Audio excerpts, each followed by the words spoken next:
Егер белгілі бір адам, белгілі бір мекен, не заттар саған тиесілі болса, олар өмірлік қуатыңды қанша алса, сонша еселейді.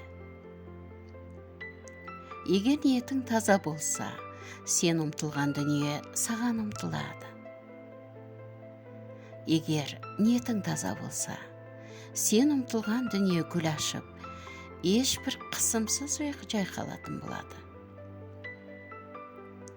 Егер ниетің таза болса, өмірдің өзі сені болуға тиіс тұлғаға айналдырады. Ниетің таза болса, артыңа қарайсың да, айналма жолдағы 1000 қадамың сан алуан белгі сені тура жолға жетелегенін байқайсың.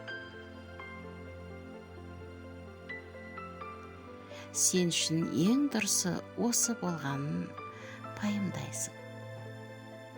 Сенді үрей мен қорқыныш бәрібір осы күйден өткізерін түсінер едің.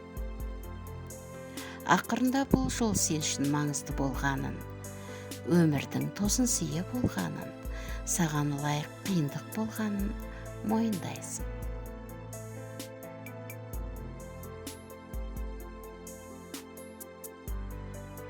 Бұл сен үшін дұрыс жол болғанын мойындайсың. Себебі бұл жол сені жұттатпады.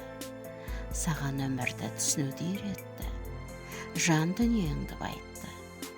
Ақиқатқа жақындатқанын сезінесің, ал мұндай терең түсінікті ештеңемен алмастыра алмайсың.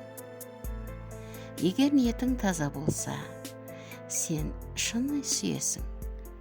Сені де шын сүйетін жанға жолғасың.